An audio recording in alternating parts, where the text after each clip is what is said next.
네, 안녕하세요. 디지털 목자 최정현입니다.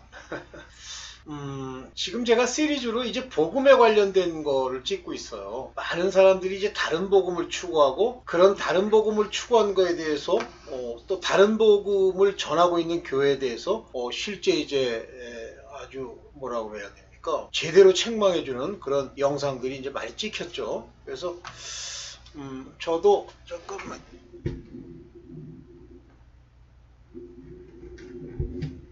네. 저도 이제 그걸 굉장히 중요시 여겼어요. 근데 오늘 이제 두 번째, 하나님의 아들, 즉, 아들의 복음이라고 하죠. 이제 마가복음 1장 1절이죠. 거기 정확하게 하나님의 아들 예수 그리스도의 복음 이렇게 얘기하잖아요. 예수 그리스도의 복음. 마가복음 제가 이제 한번 찾아서 보려고 그래요. 마가복음 1장 1절. 네.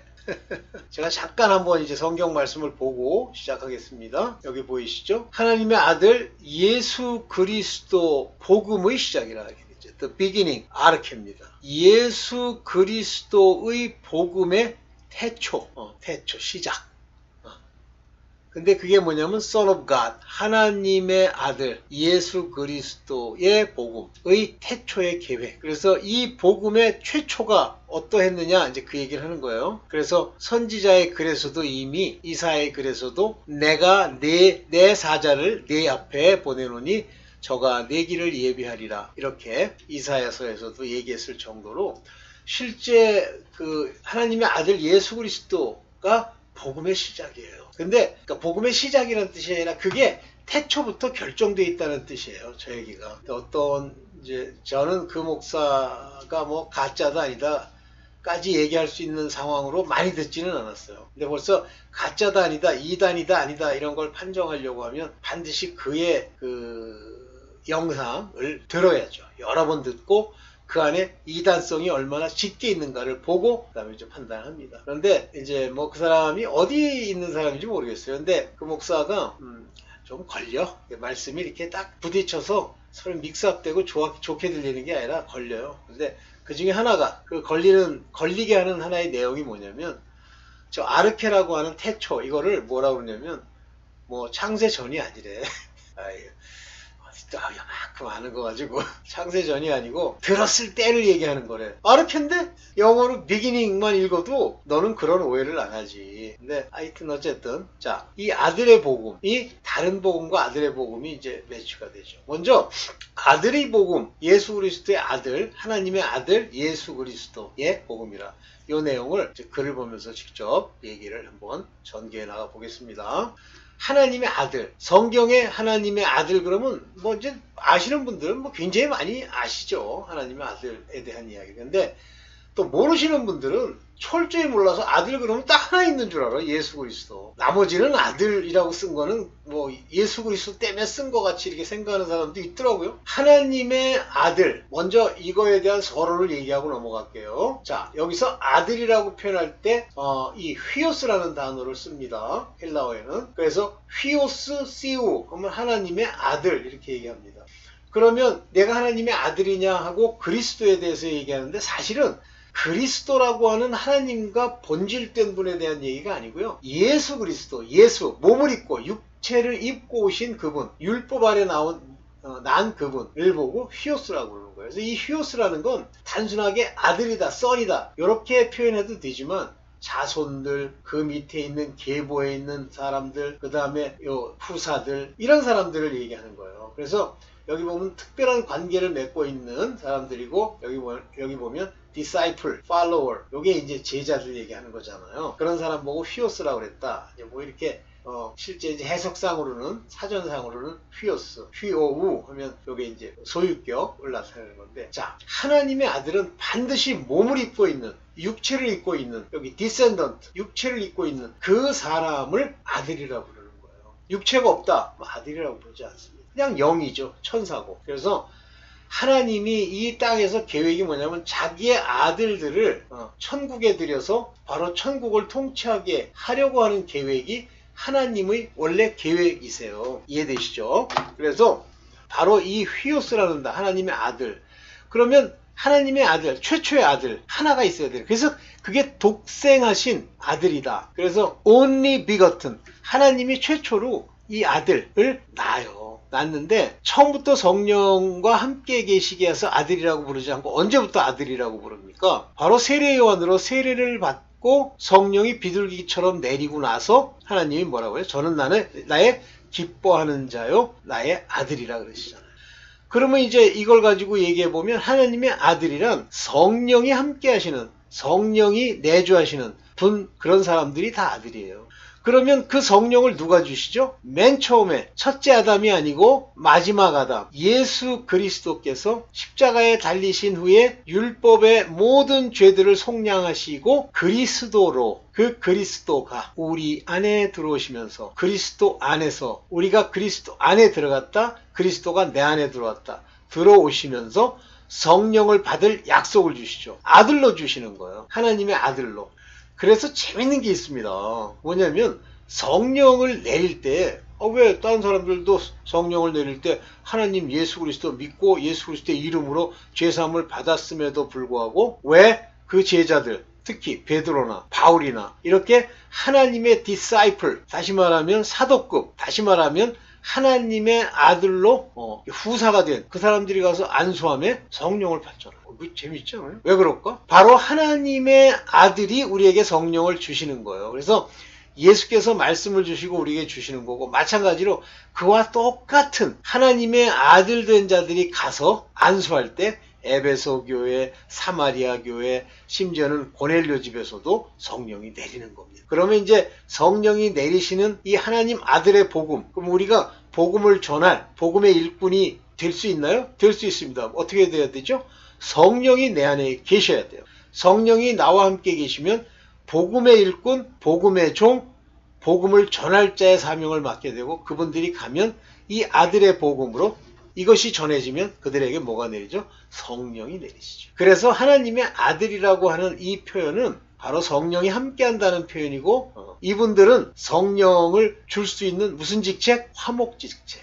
최초의 화목직책을 맡은 분이 누구? 예수 그리스도. 언제부터? 십자가에 달려 돌아가신 이후부터. 그래서 우리도 하나님의 아들이 되는 것이 예수 그리스도와 그분이 신랑, 우리가 신부인데 우리가 여자라는 의미의 신부가 아니라 하나님의 신부된 자들은 모두 하나님의 아들이에요. 성령을 받은 자들이 휴거가 돼서 예수 그리스도와 함께 뭘 하죠? 혼인잔치를 합니다. 이때 신부라는 말도 쓰시지만 아들이란 말도 씁니다. 그러면 우리가 이 땅에서는 남자와 여자가 이렇게 결혼식을 하지만 이제 하나님 예수께서는 바로 우리 아들들과 이 세상을 통치하시기 전에 혼인잔치를 가지시고 어떻게 되죠? 완전한 완전체가 되시잖아요. 지금은 부활체로 계시지만 그 한 분만 부활체로 계시지만 옆구리에 창자국, 손바닥에 못자국, 발에도 못자국이 있죠. 이 모든 것이 혼인잔치를 통해서 온전해지시죠. 제 말 이해되시죠? 이제 이 정도를 이해를 하시면 하나님의 아들로서의 지적 시작이 가능한 거예요. 이제 봅니다. 하나님의 아들이란 하늘에 속한 육체를 얘기하는 거예요. 그래서 제가 얼마 전에 찍었던 영상에 땅에 속한 육체도 있고 하늘에 속한 육체도 있다 그러시잖아요. 그래서 하늘에 속한 육체, 즉 예수 그리스도 하늘로부터 내려오신 분으로 말미암아 성령을 받고 우리 소속 자체가 하늘에 속한 자가 되는, 즉 하나님의 나라가 임하는, 그게 바실레이아 투시우 그랬잖아요. 하나님의 왕국이 임한 자들, 즉 성령이 임한 자들, 성령이 내주하는 거예요. 그런 사람들만 하나님의 아들이 됩니다. 그래서 하늘에 속한 육체. 그러면 하늘에 속한 육체이고 하늘에 속기 때문에 어떻게 되죠? 만물 위에 있게 되잖아요. 그래서 하나님의 아들들을 뒤에도 좀 나올 겁니다만 모든 피조물이 고대하는 거예요. 하나님 아들 나오기를. 그런데 예수 그리스도 오시기 전에는 하나님의 아들이라는 게 존재할 수 없었습니다.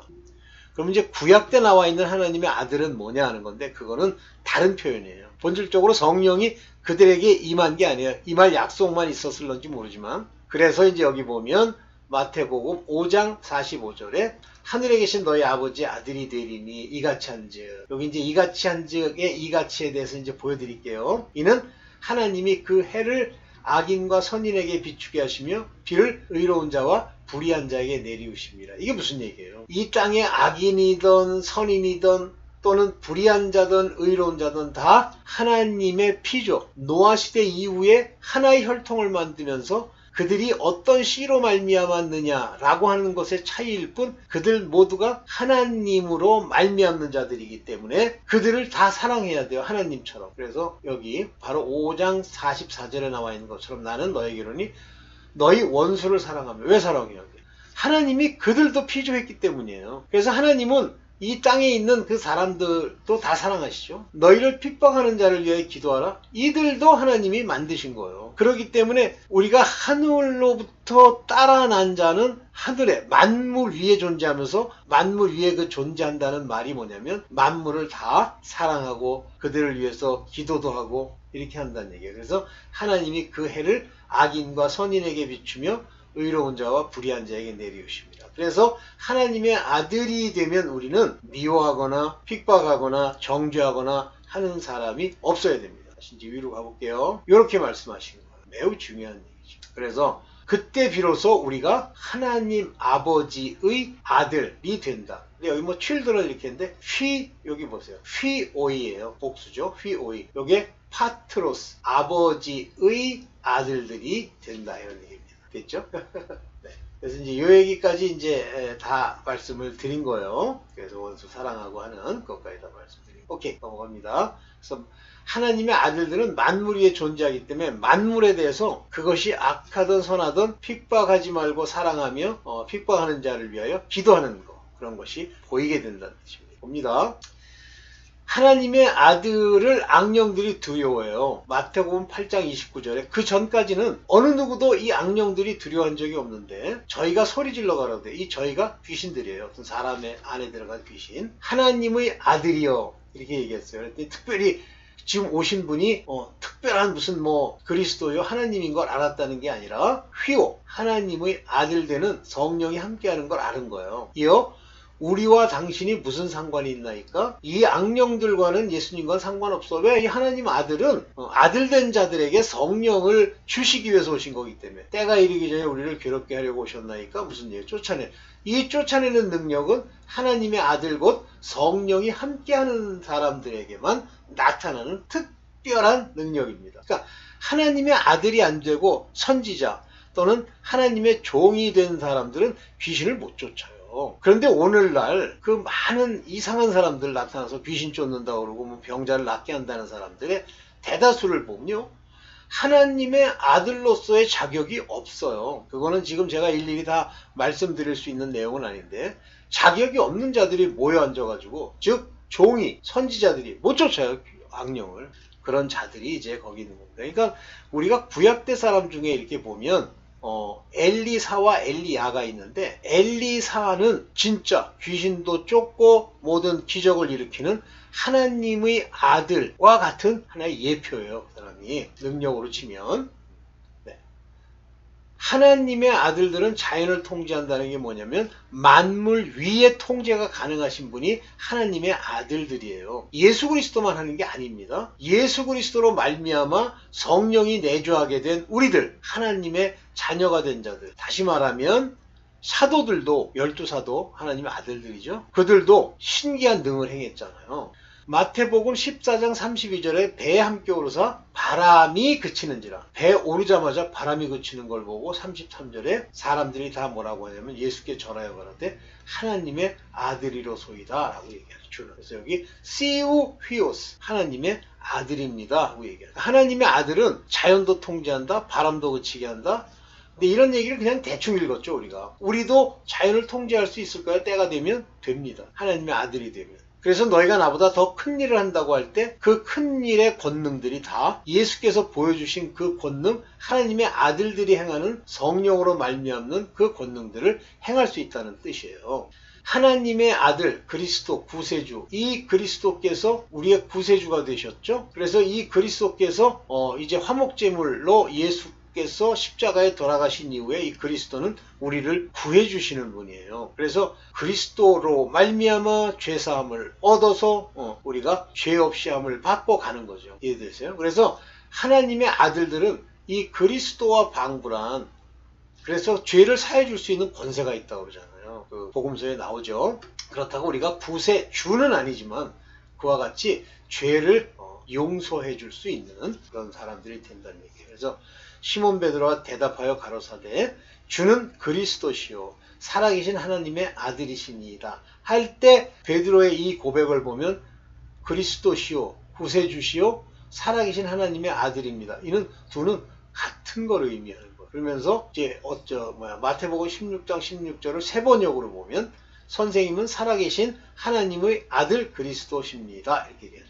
즉 하나님의 아들이 된다라고 하는 건 사람의 죄를 용서해줘서 그리스도 구세주의 구속을 가능하게 해줄 수 있다. 이런 얘기입니다. 계속 휘오스 계속 나오죠. 휘오스 투 시우 투 존테스 존토스라는 건 살아있다 그런 얘기예요. 하나님의 아들 그리스도가 이제 이분이 하나님의 아들이 그리스도시잖아요. 예수도 하나님의 아들이신데 그 그리스도가 하나님의 아들이시기 때문에 예수의 부활 후에 이 얘기는 예수께서 죽으셨다가 살아나셔서 그리스도의 구세주로서의 역할을 맡으시면서 그가 예수의 육의 옷이 부활하는 부활체로 바뀌시면서 많은 사람들이 무덤에서 나와서 거룩한 성에 들어가 저는 많은 사람에게 보이리라.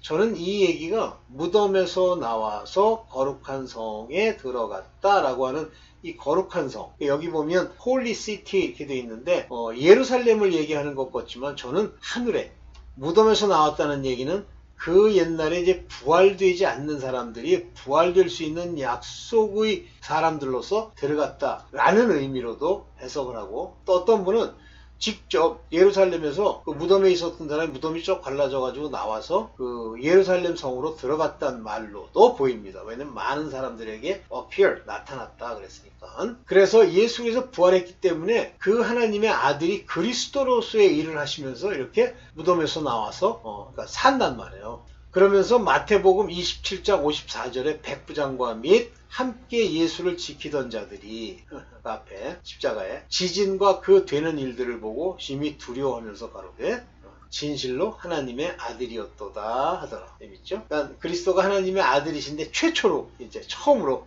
이 하나님 아들 only begotten 처음 가지신 독생하신 이 하나님의 아들이 나오고 이제 우리로 아들을 만드시기 위해서 그의 여정을 시작하시죠. 진실로 하나님의 아들이었다. 그러니까 예수 그리스도만 얘기한다고 그러지만 지금 여기 언급되고 있는 이 예수 그리스도에 관련된 이 일들이 우리에게도 이제 일어날 일들이라는 걸 예표하는 거예요. 그래서 여기 보면 하나님의 영으로 인도함을 받는 그들이 아들이 되는 거예요. 그래서 이제 로마서 8장 14절에 딱 정확하게 나오죠.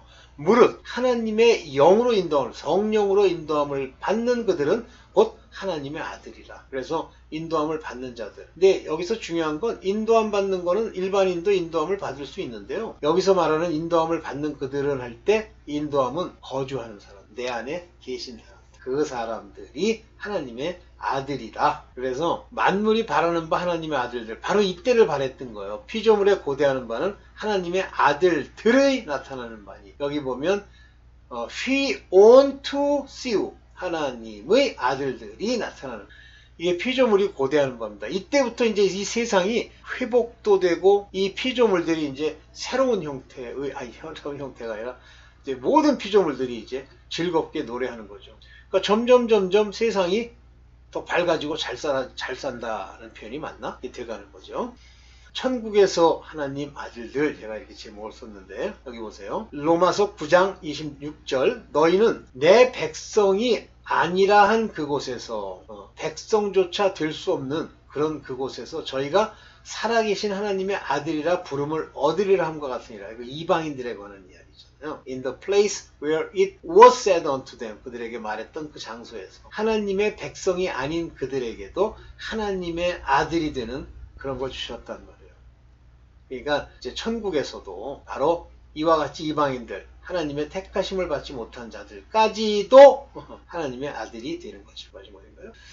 제가 좀 빨리 찍었는데요. 네, 이 빨리 찍은 거 뭐냐면 이 하나님의 아들, 이 아들이 우리에게 성령을 주시는 분이세요. 그래서 그 아들로 죄사함을 받고 성령이 계시면 그때부터 우리가 성령을 이렇게 전파할 수 있는, 성령을 내리게 할 수 있는 하나님의 아들로 갈 수 있는 복음을 전하는 말씀을 전하는 자로 갈 수 있다. 이게 전부 일맥상통한 게 성령을 내린다는 건 말씀을 준다는 말과도 일맥상통합니다. 그래서 사도 바울이 이제 가가지고 안수하며 성령이 내렸다 할 때 말씀을 전하는 게 먼저 나타나잖아요. 그리고 그들에게 약속의 성령이 내리시는 거죠. 네, 오늘 하나님의 아들에 대해서 뭐 자주 많이 나오니까 제가 찍었습니다. 네, 오늘 여기까지만 하겠습니다. 네, 감사합니다.